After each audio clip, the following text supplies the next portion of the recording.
ดอกหอมซึ่งเป็นอาหารไทยที่ทำได้ง่ายๆและอร่อยด้วยนะคะแล้วก็หั่นดอกหอมให้เป็นท่อน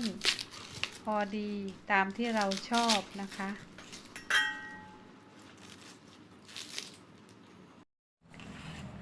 ทุบกระเทียม 2-3 กีบแล้วแต่ชอบมากชอบน้อยทุบพอแตกแกะเปลือกกระเทียมออก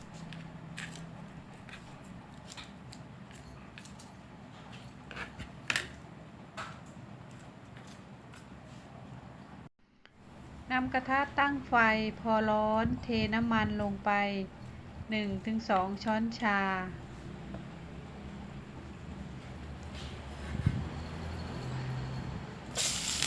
น้ำมันร้อนใส่กระเทียมลงไป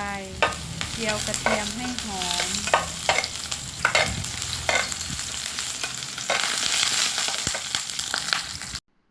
นี่หรอกมันไม่ได้ กระเทียมเหลืองและหอมแล้วก็ใส่หมูสับลงไป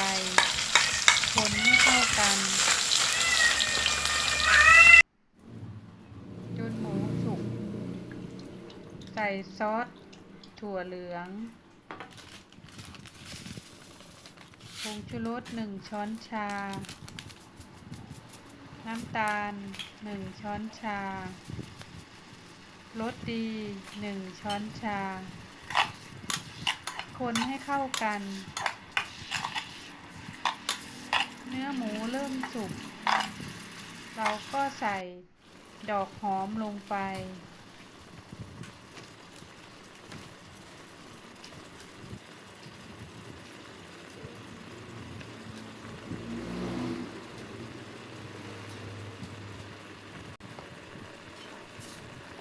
คนให้เข้ากันเมื่อดอกหอม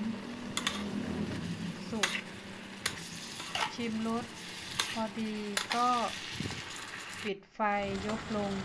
ตักรับประทานได้ขอบคุณที่ติดตามรับฟังรับชมช่อง Food Health Variety ฝากกดไลค์กดติดตามและกดกระดิ่งเพื่อไม่พลาดคลิปดีๆในครั้งต่อไปขอบคุณค่ะ